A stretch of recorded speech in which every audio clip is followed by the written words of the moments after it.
today. Amazing. So we're here from the Farm to School and Early Care Network lens, and so I want to give you just a little bit of background, and then I'm going to turn it over to Maria to give some framing too.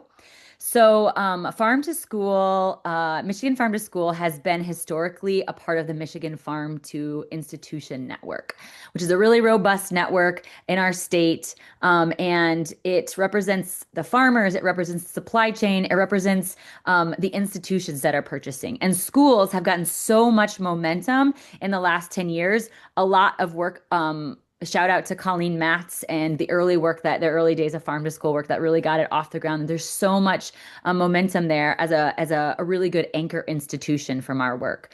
And in recent years, farm to early care did become a network. So there is the Michigan Farm to ECE network. And that work very much stewarded that 0 through 5 age group, but it was separate than farm to school. So about a year ago, there was a group of us who got together for a different reason. We got together to think about what it looked like to have some training, a farm to school and early care institute statewide. So we started meeting, we started dreaming and scheming, and then a lot of stuff happened. Shout out to all the people on this call that are part of that advisory committee. Abdul Bari, I see you. Gabe, I see you. Mike, I see you. All these people have been showing up since last December to talk about this work. And it is their voices that have really moved us to think about what it looks like to combine these two spaces really intentionally to create one super strong network of farm to school and early care together. So thanks for all of those. I'm missing a ton of them, but there are several people who have been meeting consistently for a year, every month, for an hour to talk about this work. And they're also the ones that have said, let's keep moving forward. Let's get more voices from the people, the constituents. So here we are after several meetings with people across the nation. Julie and I spent several months talking to people, different farm to ECE and farm to school folks across the nation and programs in different states. And we also are talking to you to see what this could look like. So we're really excited today to share more information, continue dreaming and scheming of what this could look like, and get your thoughts and opinions about what you want the Michigan Farm to School and Early Care Network to look like. Now, I really want to pass it over to Maria because one of the big things that we've heard so far is, will ECE get lost in farm to school? And so that's something that we're really concerned about thinking about. And so that's why I'm really valuable and excited for Maria to be on this call and to be a co-lead in this work at this moment with us. So passing it back over to you, Maria. Thanks again, May. Um, so yes, I working with May and Julie and Melanie at Groundworks and Christy at My Leap, and so many more. We are co-leading our Farm to Early Care and Education network. And so a lot of the leadership really overlaps with Farm to School and Farm to ECE already. So there's one aspect of why I think this would work out so well. And we worked really hard on a Farm to Early Care Institute workshop. Um, and we had such great responses from early childcare providers across the state. And all early childcare providers were all saying that they really want more education around farm to school. They really want more resources and support. We have a mentoring and coaching opportunity through that those funds as well. And so we really do have a lot of momentum for folks who want to be a part of Farm to ECE. We have mini grants that 29 providers applied for, which is really, really exciting. So all that to say, there's a lot of momentum. There's so much interest in Farm to ECE across the state. So from the ECE perspective, merging the two networks this is like perfect time for it, in my opinion. I think it's really necessary. So like children and families really move fluidly between early childhood programs and elementary schools. And so like a child may be in preschool one year and kindergarten the next, and many families have children in both settings at the same time. And so a unified network would just create more seamless experiences from birth through elementary school, with consistent access to local foods, gardening, and nutrition ed. Um, Secondly, I feel like this would just provide a lot more support for local farmers and food producers as well, knowing that early child care providers are interested in connecting with local farmers and also schools. Um, and so overall, I really just think combining the network would really help coordinate the messaging across early childhood and K through fifth, K through 12. Um, and we would be able to share the same resources and tools. So it's that consistent messaging. Um, and I think it would just really strengthen the overall work that we're already doing, just making it a little bit more robust for everyone involved. Yay. So Thank you, Maria. thank you for, you. Go ahead, Julie. Thank you, Maria. We appreciate you so much. All right, I'm going to share my screen and we're going to launch into talk to some of these details of what this could look like. Thumbs up from May if you can see that on your end, and I will get going, please. All right. I don't, So, Julie, I don't see it yet. oh, okay, no problem. Well, Does anybody else see it? you should be popping. Yay. Real good, folks. All right. So as Maria already alluded to, there are like parallel tracks going down the road of mutual goals and a bit of a shared history here. So we are seeing the way that Farm to School and Farm to ECE are focused on purchasing and serving that local food. There are three components. That's number one. We're seeing how in both spaces we want more gardening with children, and we're seeing how we want that food, nutrition, and ag education to be wrapped around that full childhood experience for all Michigan children. We've seen those commonalities like 10 cents a meal where they said, nope, it's not just K through 12 schools. We want those in early care centers where they are accessing those local food resources. We've seen MDE prioritize a procurement directory where you can source local at any level. And MSU, we'd be remiss not to mention MSUE, that's been such a presence in our state for so many years, really focused on farm to school and early care as well. So our thinking here is not only based on this current quote unquote climate that we are in, where we need to be always focused and supporting one another in community. But we've seen, as May said, this is a growing best practice, and this had been a growing best practice at states around the country, because they've seen the way that we can uplift each other and we can uplift our children if we are working together more. So one thing we like to say is that now anytime farm to school is mentioned, farm to early care will be mentioned as well, because farm to school and early care, putting that in front of both providers and suppliers.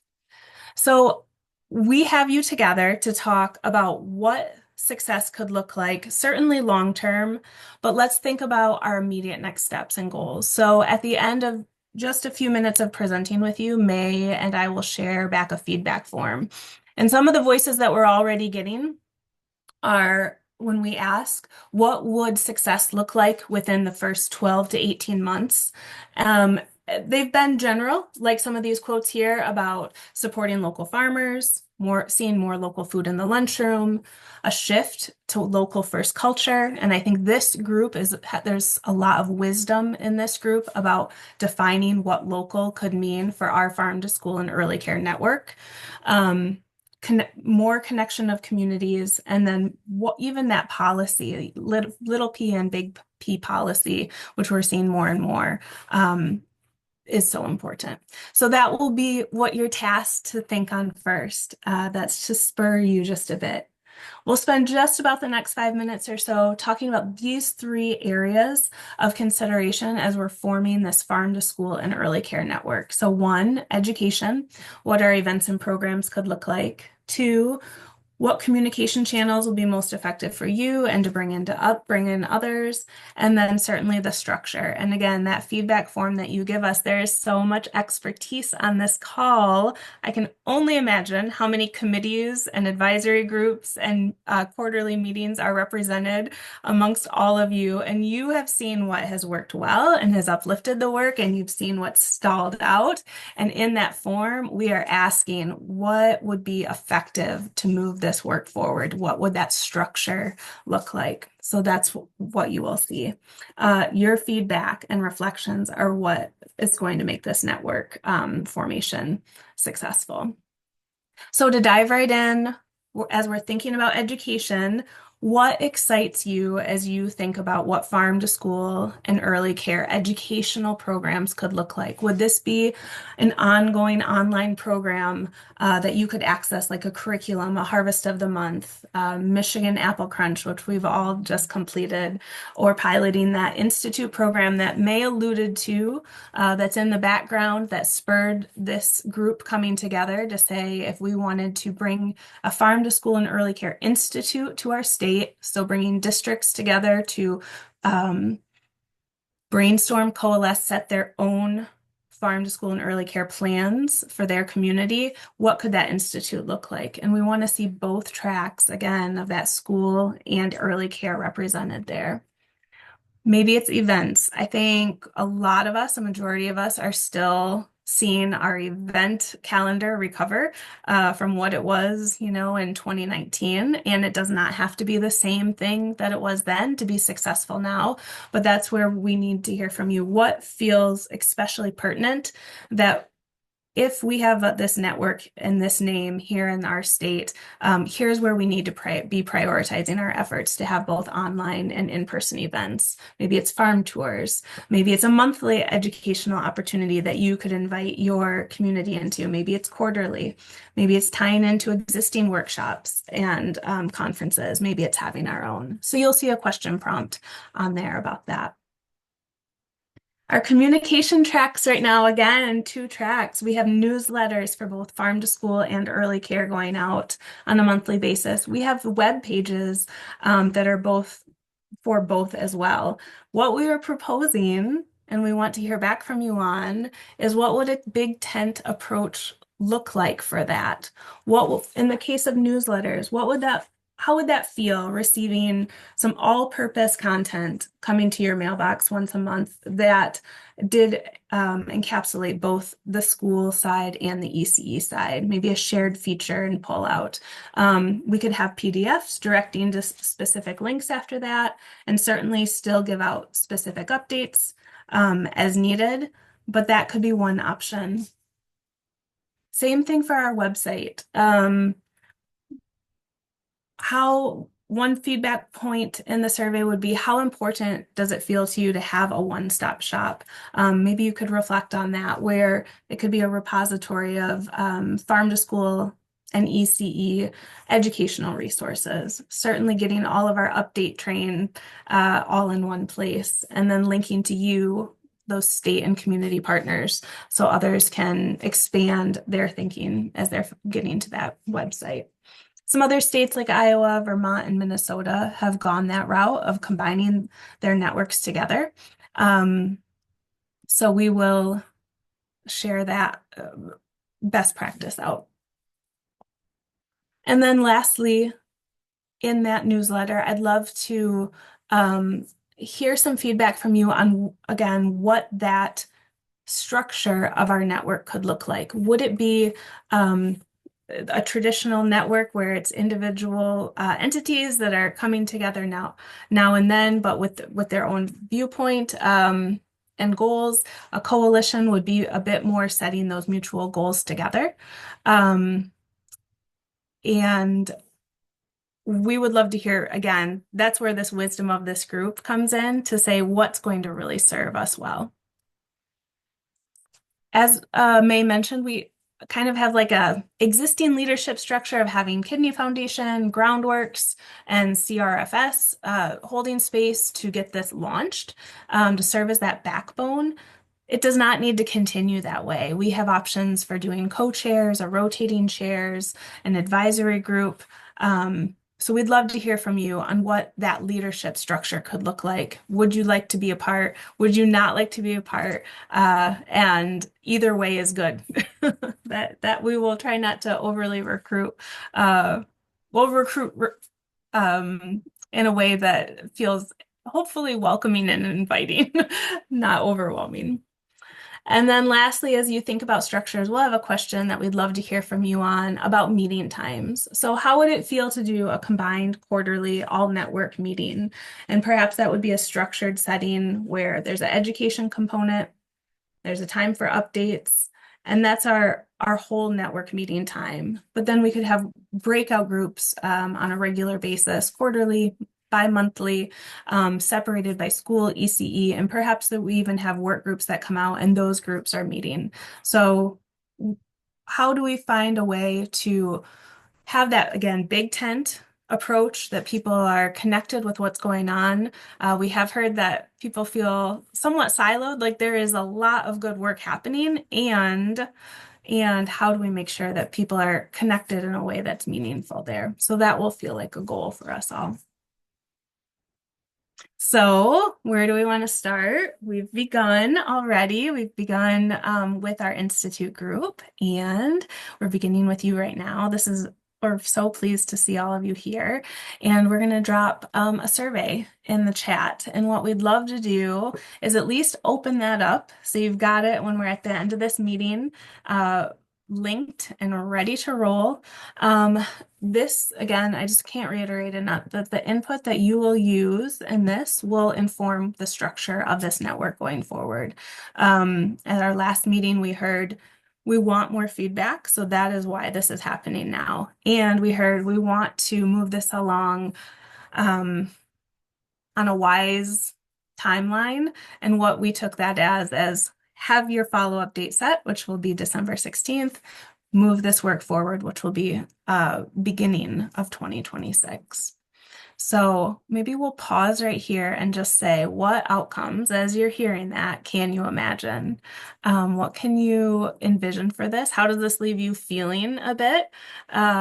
We are here for those open and honest reflections. We would not ask that question if we did not want that real feedback at this moment. So we're also happy to have a Q&A time. So that's built into our meeting right now. And I'll pop that over to May to queue us up for that. All right, everybody, thank you so much, Julie, for giving. That was a lot of information.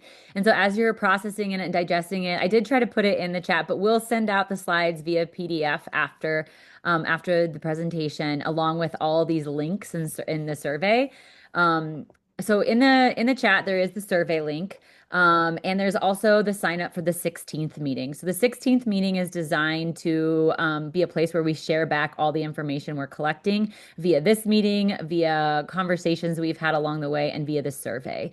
And so we're going to pause now. You're more than welcome to start looking at that survey. But we also have this time to pause. And if you'd like to ask questions or even share that prompt that Julie says, which is, what is the biggest thing you can imagine for this network? I appreciated some of the chatter in the chat just about how we're including 0 to all the way up to adults in this, so 18. And so yeah, would just open it up for questions, comments, thoughts, big visions, anything you have around this specific topic of farm to school and early care network, and as it grows and develops, what it could look like.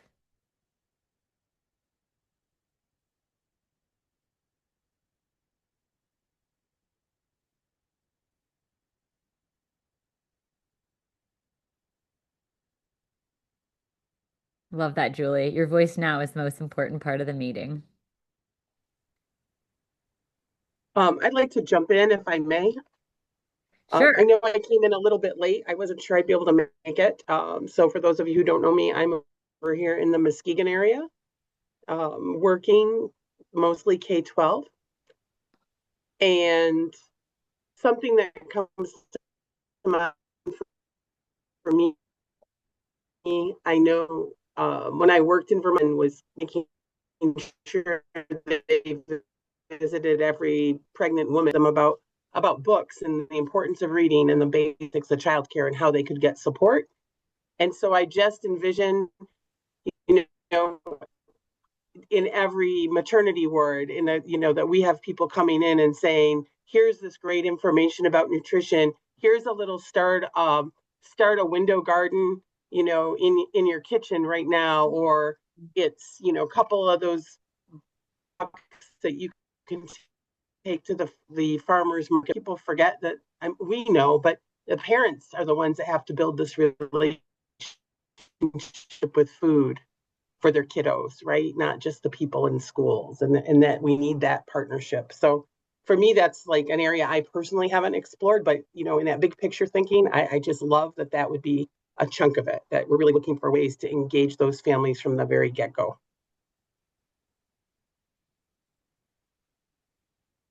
Wow, I got chills. That's so powerful, Alyssa. Thank you for sharing that.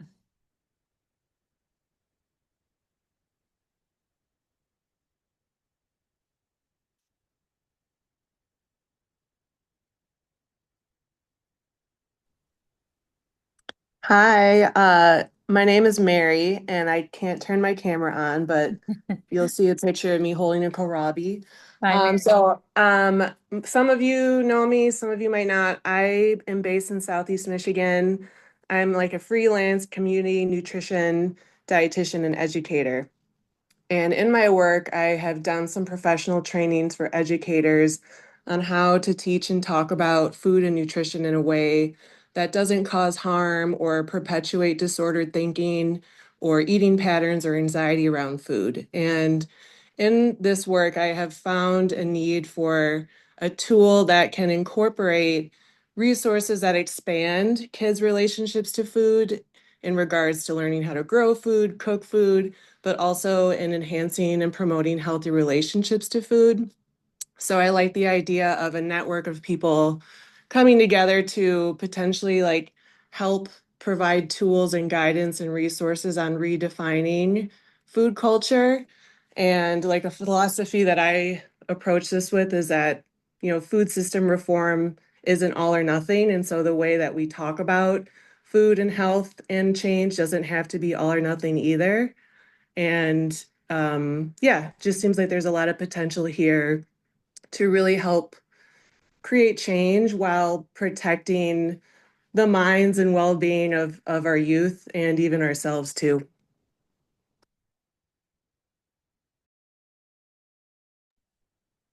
Yeah, thank you, Mary. You got a shout out in the chat from Alyssa.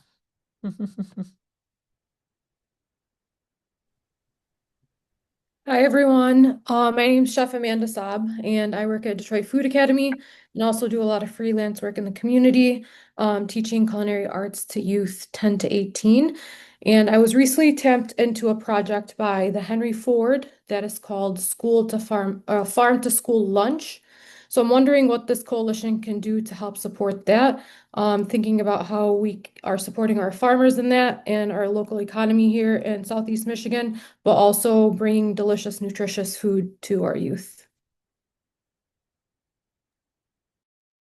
Hi, Chef Amanda. It's really nice to meet you. Thank you for joining. I love that. And that's kind of the power of a network, right? I had no idea about farm to school lunch. And so you coming on here and sharing it, what that does is it creates a whole group of people with these ideas and thoughts and ways to expand and learn and brainstorm. It's the power, the collective power of that. So yeah, I love that. Thank you for sharing. It's nice to meet you. Thank you for being here.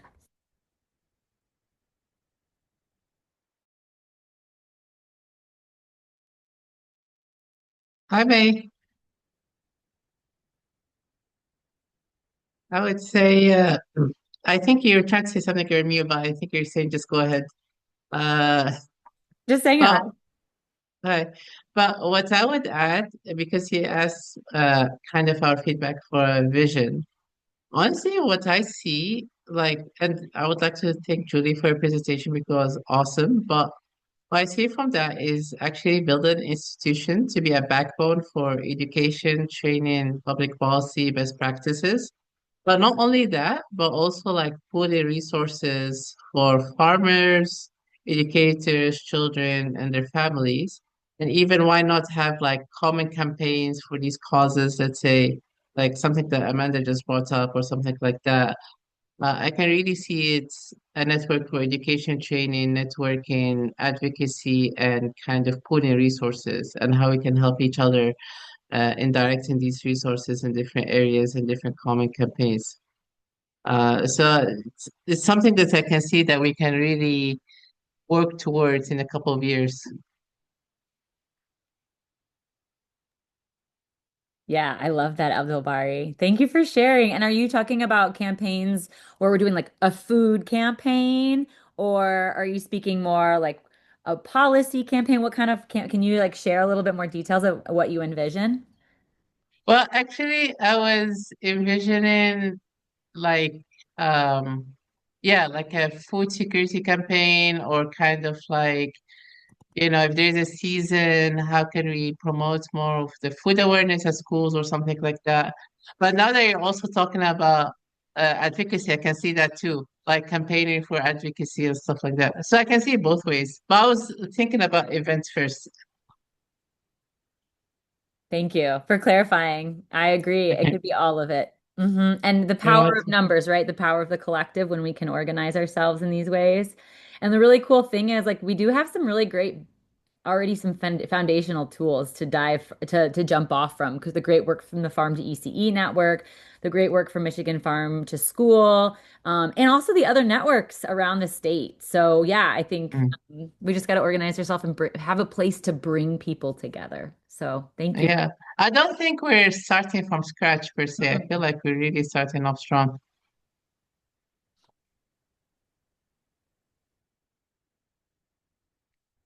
My name is Lauren. I'm a food service design consultant, and we do a lot of design for primary education. And a lot of obstacles that we come to have to deal with that farm to school lunch issue with National School Lunch Program.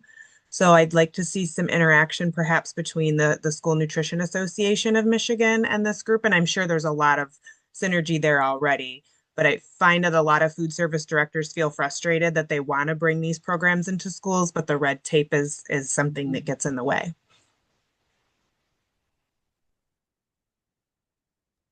You got, I mean, Lauren, you got lots of thumbs up. People are loving that. Yes. I have ideas about that. We're glad you're here. Thank you. It's exciting. Thank you. Yeah. We have about 4 more minutes for anybody with oh yeah, Steven, go for it. Hi. Yeah, I'm Steven. So I was a high school teacher for about 10 years. Right now I do freelance media work. And I'm always just looking for projects around sustainability and making food better. And when I was a teacher, I would see just the horrible stuff that kids would eat on a daily basis that was provided by the school or allowed in the school or whatever else, energy drinks and food that's just barely food and all that kind of stuff.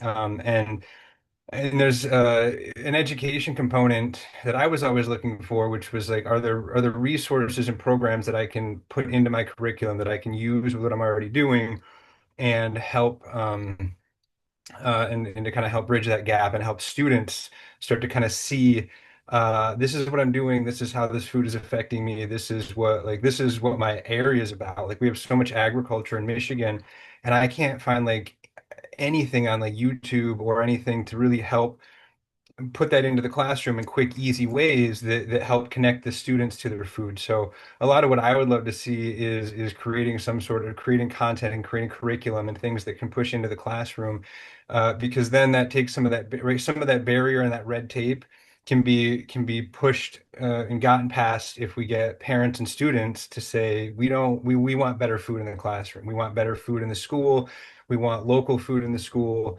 right? And then you can change those rules and you can get rid of some of that red tape and make those big changes. So that's someone I'd love to see and help be able to be a part of. Stephen, I really love that as a former high school science teacher of 7 years, appreciate your voice. And I really love that you're bringing in the youth into this and like how do we empower them in the classroom to then make these decisions? I really, really appreciate that because the teachers are a really important part of farm to school, right? The National Farm to School model says it's nutrition education, school gardens, and local procurement. And that nutrition education can also be farm education. It's the classroom component. So yeah, I love that. Thank you so much. And just shouting out that we've had like former teachers, we've had food service directors on here, we have private consultants. Like this takes a village, and we have a village right here showing up today. So I'm getting chills. We have a couple last, maybe one or two folks. Yeah. Is it Lila? Layla? Layla. Yeah, Hi, I hop on. just want to build off of what Steven said. So, Layla, Discovering Place, Great Lakes Stewardship Initiative, and we support educators in integrating place-based and community-based learning in the classroom. It's through our statewide, well, GLSI is a statewide network. I coordinate the Flint Regional Hub, where I've been lucky to work with Kelly McClellan and MSUCs to start to build out ways to help teachers connect to food system education and bring that into the classroom through K-12. So we worked with some C students. Stephen, I'll put the link in the chat in a minute here so you can connect to some of the resources they developed.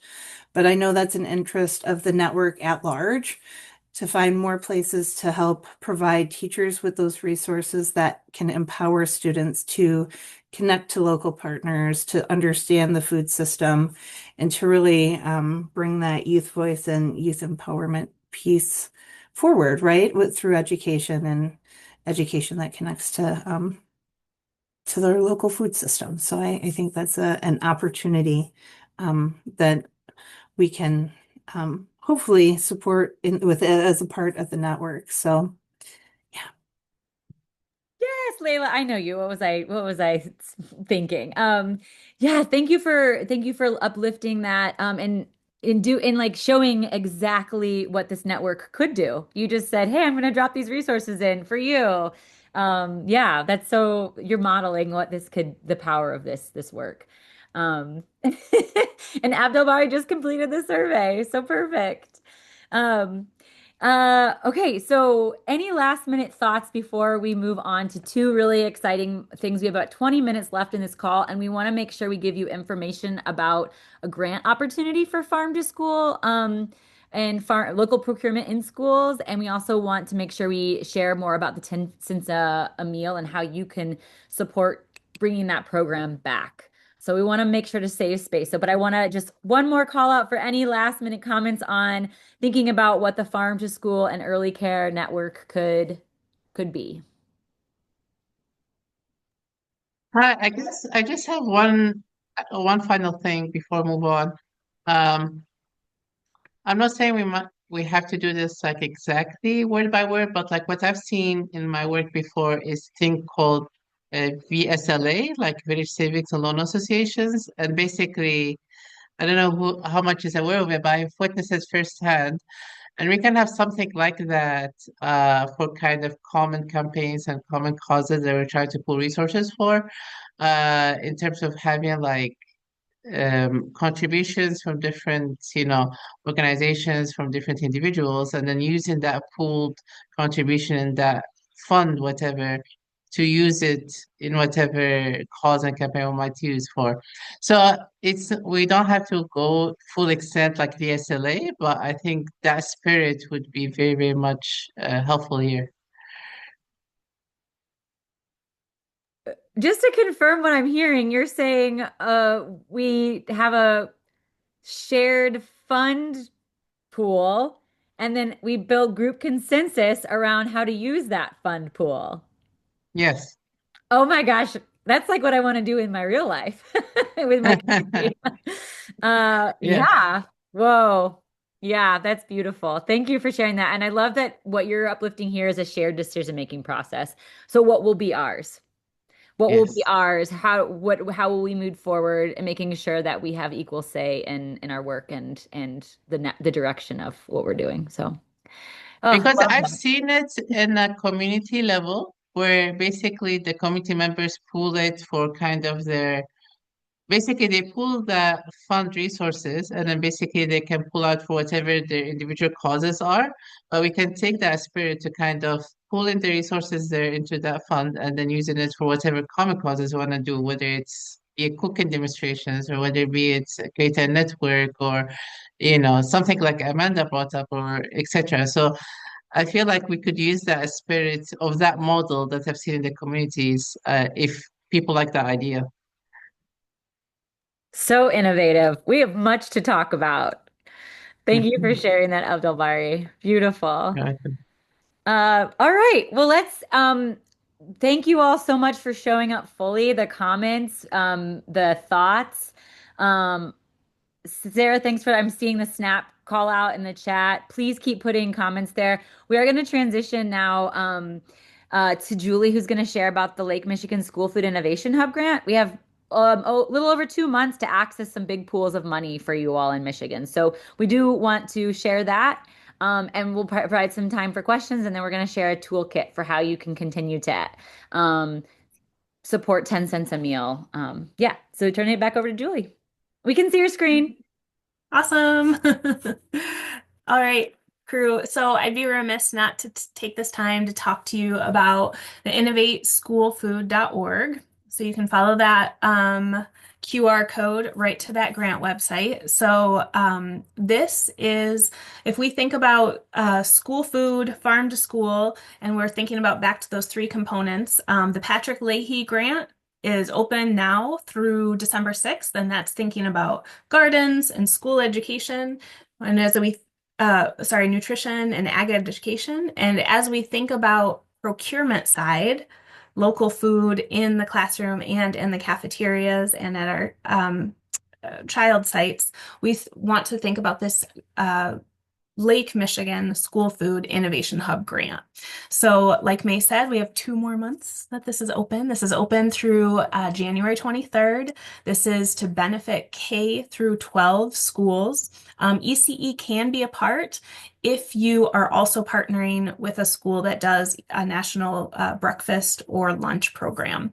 So keep this in mind. It is not just schools that can apply, though. You can have farmers, food producers, those in industry, nonprofits, tribes, but you do need to have a partnering school that would be getting the benefit of this Innovation Hub funding. So May and I are giving a lot of our time over these next 2 months to this because we really want to see a lot of great applications come out of Michigan. So what that looks like is we have office hours 3 times a week where we are online ready to talk. We can talk you through the specifics of that RFA, request for applications. We can talk to you about potential partners that if you are looking for those to connect with, we can talk to you about grant writing support. We have lined up contract grant writers to put eyes on those applications and to help support those. So a lot of resources behind this because, like I said, we just want to make sure that we have a lot of great applications coming forward from the state of Michigan. So we will probably be doing a follow-up email with you all, and there'll be a lot of information on this grant in there as well. But I just want to again focus on that there are 2 award options. So the Spark grant, $30,000 to $100,000 for a 1-year project that can have an optional 4-month extension. And that's to pilot something new. It's like that spark of an idea that you want to manifest and bring about in your community. And then the Innovation Collaboration Awards are really what that sounds like. It is all about that regional collaboration of what that could look like for some transformation within your region in school food. So that's why it's quarter to $500,000 for 2.5 years. So again, we would love to talk with you more about that. Follow the links and we have an applicant directory, which you can stay in the know on all the updates that come out. We just heard today actually that we do have a webinar launch. I'll put that link in the chat as well. But that is December 10th, And so that will be in your follow-up email, resource email as well. So that is one great resource that we want you to know about. And the other update that we'll have for our time together is about 10 cents. Are there any immediate, we could probably pause for like 60 seconds though, 90 seconds, and just say, what questions do you have? Or what quick shout out do you want to say, this is what I'm doing. I need a partner in this area. And take that time right now.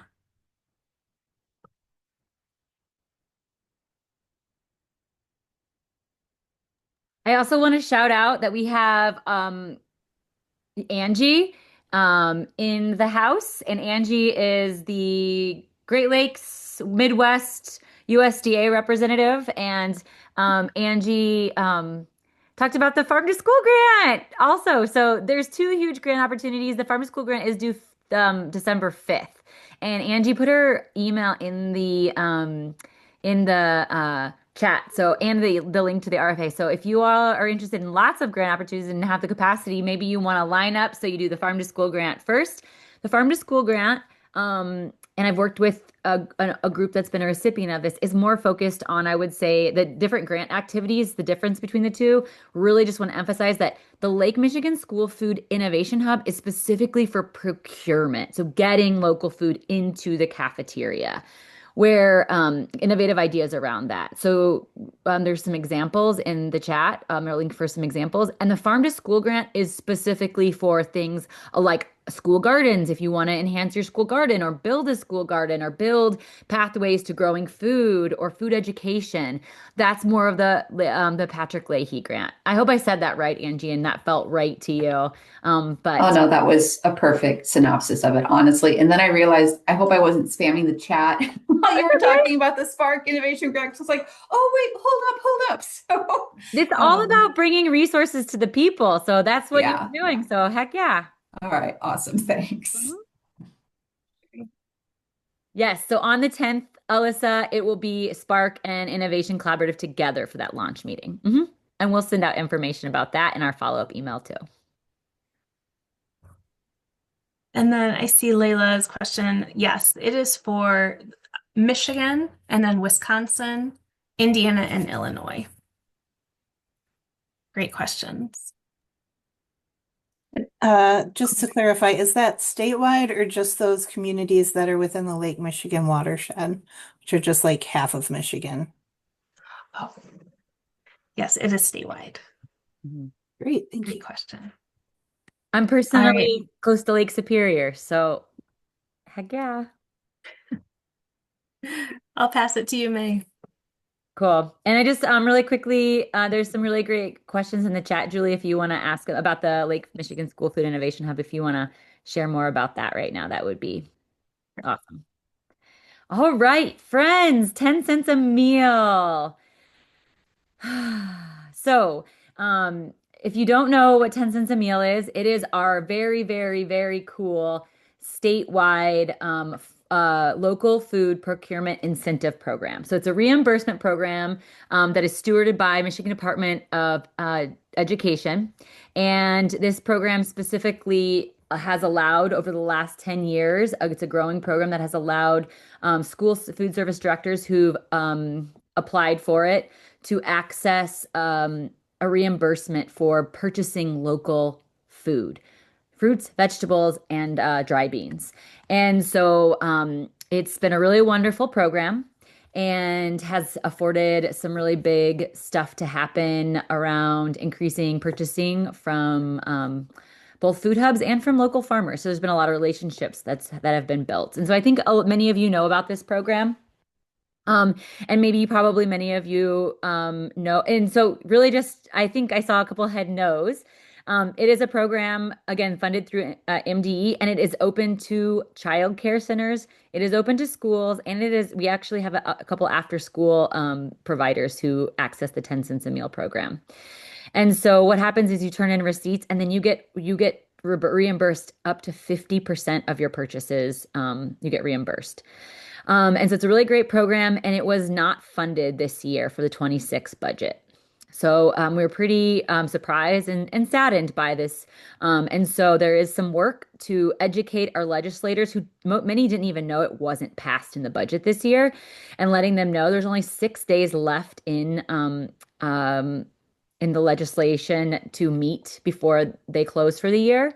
And it is a really great time to call your local legislator and share that you want 10 cents a meal back. There's two options for this. One would be to get this back into the get a supplemental. So there is a supplemental funding where funding could be used to go back into the 26 budget. And this would reinstate the program so we could actually implement it during this school year for schools, K-12s, ECEs, and after school folks. This could also, we're also hoping to get it explicitly back into the governor's budget. We don't know that it won't be put in the governor's budget again, but this is explicitly to make sure that it's put in the governor's budget for 27 fiscal year so that it's on the next budget. And that governor's budget is really used as kind of a jumping off place for the Senate and the House budgets. So I'm going to put in a toolkit.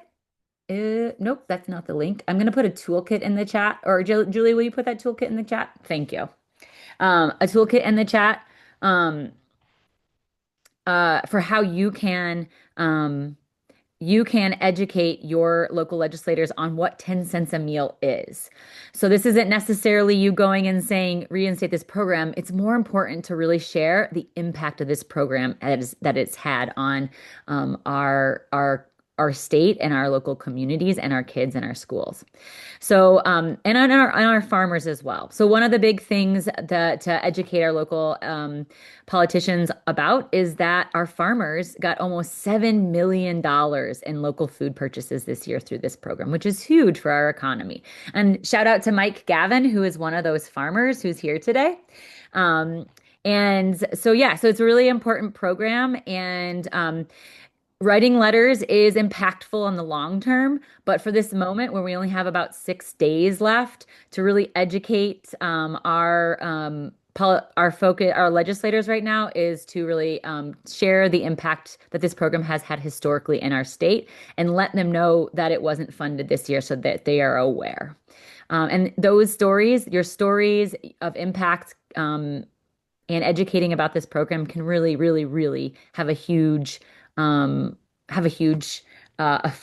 and effect on the program moving forward. So I wanted to just make a couple. We have about 5 more minutes, and I see our friend Jeffrey is here from Senator Shink's office, who's a really big supporter of this work. So Jeffrey, is there anything you'd like to share? It's good to see you. See you. Sorry. I was just going to interject on the advocacy side. Obviously, Senator Shink has made it well known that she's an advocate for this particular program. When talking to legislators, email works good. It gets to them fast. You can also include the information. If I could maybe push a little bit, ask for the supplemental. Really, like, don't talk about next year's budget, but in this moment anyway, because there's still a chance you could get it in this year's funding. So my recommendation is really to push can this be funded? So we've been talking regularly to Senator Anthony's office about the 10 cents a meal and having it part of that. So making sure that as appropriations chair, she is aware that we're aware that it's not, that it hasn't been funded. So, and of course, and I agree, tell stories. This is how it's impacting farmers. This is how it brings nutrition to schools, healthier kids, healthier economy, healthier place for farmers, a better Michigan. Those kinds of stories are super important, and I think will resonate well with anyone you talk to. So phone calls, emails first, I would recommend. Letters are great, but yeah. So just put 2 cents in there. And Senator Shink is definitely advocating for this to be back in the budget as soon as we can get it there. Yay. Thank you so much for that extra plug, Jeffrey. I am really grateful that you're on here to share that, and also grateful for your support and Senator Shink's support as well. Yeah, it's an exciting program. And if you feel called to share your stories, please. There's a toolkit linked in the in the chat, which was created by our friends at Groundwork, and it has resources in there that you can use in an email to call. It also has a list of who you would need to connect with in your area.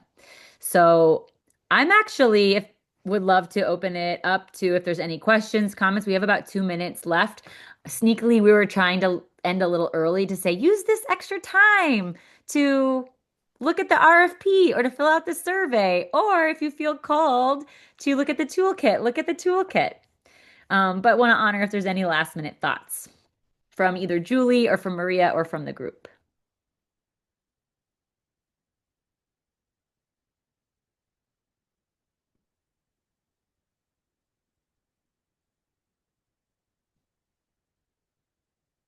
Well, in hearing none,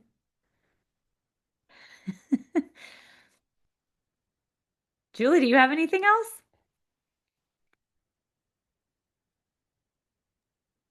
I just really appreciate you all. May and I hold you all in high esteem, and it's pretty powerful to think of the next, well, I should say the work that's already being done. I mean, you all alluded to this. It's significant what is being done, and the idea of just connecting and uplifting a bit more is really invigorating and exciting at this time.